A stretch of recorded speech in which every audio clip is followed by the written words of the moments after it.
This is NDTV.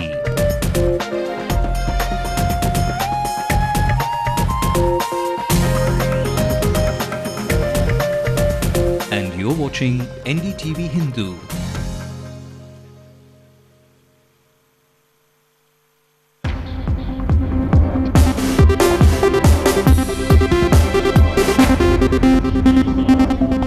Well, a very good evening and welcome to News Tonight with me, Ashmit Kumar. You are watching News Tonight.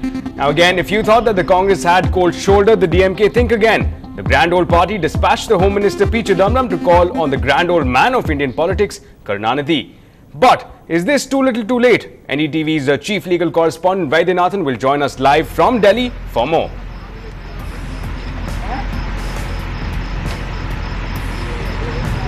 I am Arunachalam Vaidyanathan from Delhi. I will bring you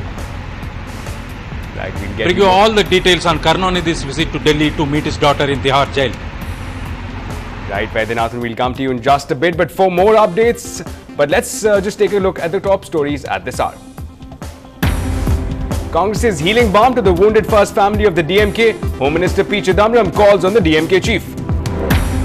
Father in distress, DMK patriarch meets Kanimuri in the Tihar jail. Karunanidhi cancels plans to fly back to Chennai. Trial court cannot send me to jail after issuing summons, cries out Kanimuri. Challenges the order in Delhi High Court. Car carrying Mariam Pichai crashes, killing the Environment Minister. Amma suspects foul play and orders a CBCID inquiry. A refreshing break from tradition. Don't disturb city traffic for my convoy, the new Chief Minister instructs the police. City's premier diabetologist, Dr. Ramachandran, is awarded with the prestigious award, a fitting gesture for his contribution. Well, let's also take a look at developments coming in from across the nation. Attack on Pakistan naval base leaves 10 dead and destroys 2 key Pakistani aircrafts. Indian engineer arrested for Abbottabad likes in France may have links to Simi groups. Afghan media reports say Taliban leader Mullah Omar has been killed in Pakistan. The Taliban denies it. Well, first up at this hour today has been the evening of drama for the DMK's first family, with twists and turns galore, with not just political ramifications but repercussions that have been intensely personal. Now, Karunanidhi, after facing the proverbial 2 Black Fridays, today had a deeply emotional meeting with his daughter Kanimuri in Tihar jail. Now, the 87-year-old DMK chief and Rajati Amal, Kanimuri's mother, have been visibly shaken, with reports indicating that Karunanidhi is not keeping well. We have also learned that the DMK chief has scrapped his plans to return to Chennai, this after the emotional meeting with his daughter. And in the latest, the Congress has finally extended some support, with the Home Minister P. Chidambaram calling on the former Chief Minister. But the family and the party appear to be rallying together in support. Strongman Alagiri and Stalin are expected to land in Delhi. Meanwhile, DMK heavyweights such as Dayanidhi Maran, T.R. Balu, T.K.S. Elangovan are in Delhi to lend support. Now, for more on this developing story, let's go across to Delhi now, where our chief legal correspondent from 24/7 is joining us live. Now, Vaidyanathan, at this point, we finally see a gesture coming in from the Congress lending some support, though just a courtesy call, but finally some a gesture coming in finally from the Congress. What details can you share with us at this point? Yeah, it's a gesture, good gesture by the Congress, not only by the Congress but the Union Home Minister Mr. P. Chidambaram. Perhaps this is the first meeting after the debacle for the DMK Congress alliance in Tamil Nadu. Chidambaram has met Karunanidhi today at the Taj Mansingh Hotel. Just a courtesy call, because Mr. Karunanidhi reached afternoon here, and the evening around 5 o'clock or 5:30 he met Kanimuri in jail. He also met former Union Telecom Minister A. Raja and the Kalaignar TV MD Sharath Kumar. But the meeting with Kanimuri seems to be quite emotional. In fact, Karunanidhi was supposed to leave. He has packed all his bags and was supposed to leave from Tihar jail to the Delhi airport for catching a flight to Chennai. But because of the emotional meeting, then he was advised and he said that he would leave probably tomorrow. So tomorrow morning or afternoon he is supposed to leave, but details are not yet known. But interesting point is the meeting of Mr. P. Chidambaram with the DMK chief. And of course, Alagiri's family met Kanimuri in the Patiala courts today, and Alagiri is also here. And later tonight, former Deputy Chief Minister Mr. Stalin is arriving in Delhi, and Alagiri told NDTV that he would be meeting Kanimuri in tomorrow at the Tihar jail, and he has sought permission for that. Very interesting point. I am standing just now at the Taj Mansingh Hotel in Delhi. In 2004, when Karunanidhi came here with a thumping majority in the Lok Sabha, all leaders, right from Congress President Sonia Gandhi and other senior leaders, used to come here and meet Karunanidhi and for joining the UPA 1 government. So now, after 7 years down the line, Karunanidhi is a lone man, not only because he's decimated in the assembly elections, but because of the 2G scam which has taken a toll and his daughter is in jail. Now, no, except Mr. P. Chidambaram, no other leader came here, and it's a lonely day for Mr. Karunanidhi. Right now, Vaidyanathan, another question that is emerging at this point is that is it too little too less by the Congress, keeping in mind the fact that the gestures that you pointed out when compared to 2004 look starkly different, and also the fact that earlier this morning Digvijay Singh appeared to be nearly sarcastic when asked about a possible meeting with Karunanidhi. So in all of this context, is it too little too late?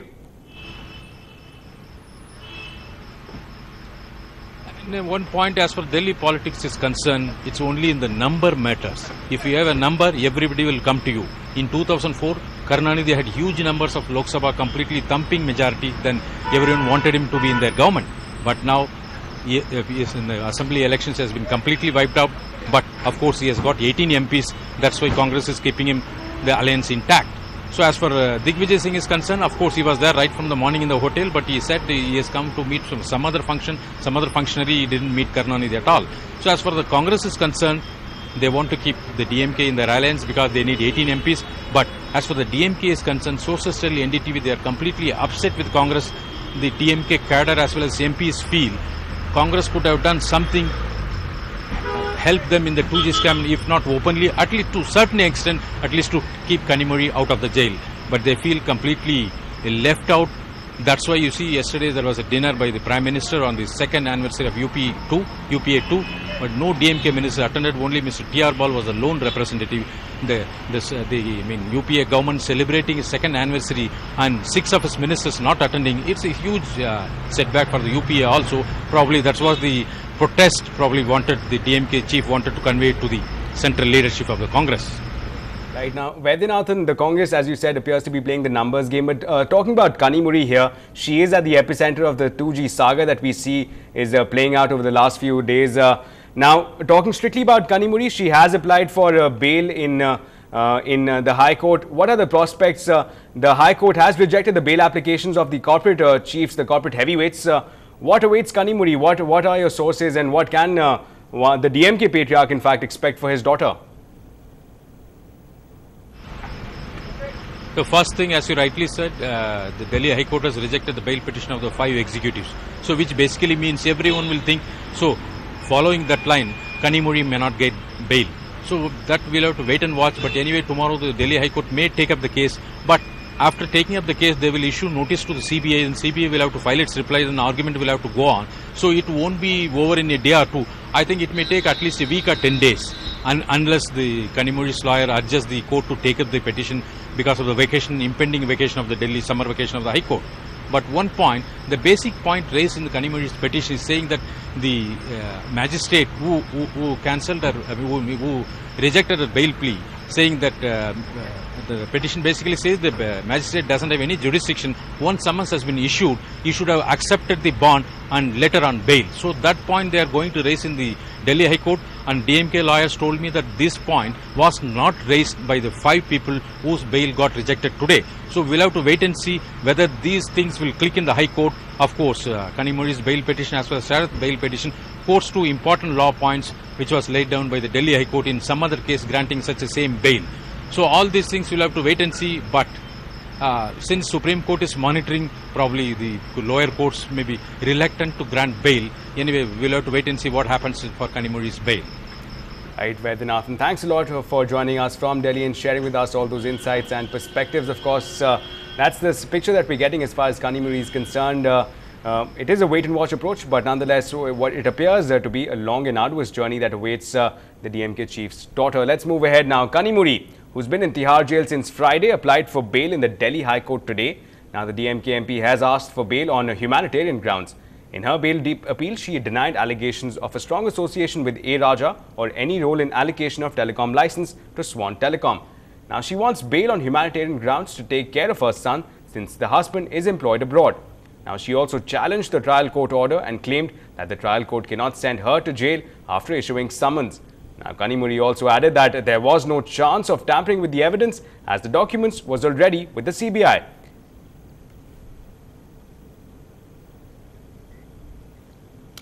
And while staying with the news from the 2G case, the corporate heavyweights arrested for the alleged role will be spending more time in jail.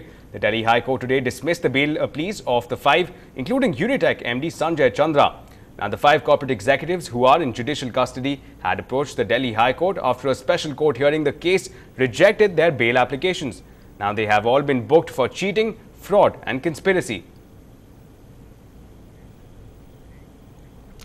And well, in some tragic news, the newly elected Tamil Nadu Environment Minister Mariam Pichai died in what is being termed as an accident.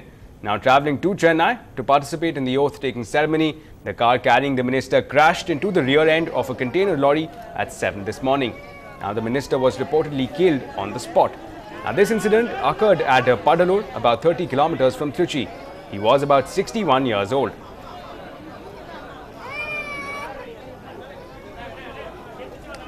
Well, moving ahead, in a move that is certain to raise eyebrows, the newly elected Chief Minister Jayalalitha has ordered a CBCID probe into the death of a Tamil Nadu Environment Minister with Mariam Pichai. Jayalalitha claims that the public suspects foul play in his death. கழக உடன்பிறப்புகள் பலர் தெரிவித்த கருத்துகளிலிருந்து பொதுமக்கள் பலர் தெரிவிக்கும் கருத்துகளிலிருந்து என்ன தெரிய வருகிறதென்றால் திரு மரியம் பிச்சை அவர்களின் மரணத்தில் ஏதோ மர்மம் இருக்கிறது என்று பலரும் கூறுகிறார்கள். ஆகவே இதை பற்றி தீர விசாரிக்க காவல்துறைக்கு ஆணையிட்டுள்ளேன். இந்த வழக்கு சிபிசிஐடிக்கு மாற்றப்படும். சிபிசிஐடி துரிதமாக விசாரணை மேற்கொள்வார்கள். குற்றவாளி யாராக இருந்தாலும் அவர்கள் சட்டத்தின் முன் நிறுத்தப்படுவார்கள், தண்டிக்கப்படுவார்கள் என்பதை தெரிவித்துக் கொள்கிறேன். Well, in other news, Fort St. George campus was prepped up to host the new assembly session headed by the AIADMK Chief Jayalalitha.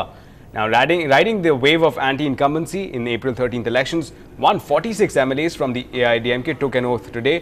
Meanwhile, after the hammering in the elections, the DMK's presence was reduced to 23 MLAs, including Karunanidhi and Stalin.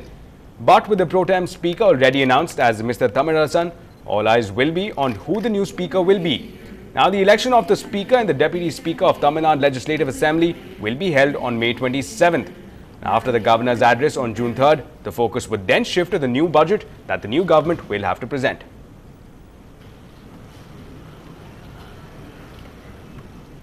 And in more political news, MMK has opened up its account in the assembly with 2 MLAs now fighting the elections in alliance with the AIADMK. MMK's leader MH Jawahirullah was elected from Ramanathapuram. MMK's Aslam Basha is elected from Ambur.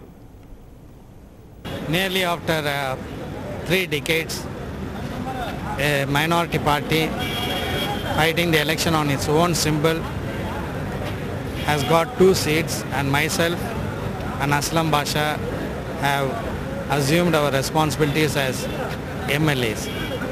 On our part, we will definitely champion the cause of human rights. We will definitely vociferously express our opinion regarding the improvement that is needed in our constituencies, and at the same time we will also strive our every nerve to make Tamil Nadu one of the best states of India. Now, the new Chief Minister seems to have come to power with a mission, a sea change as Amma turns convention on its head. We tell you how and why on the other side.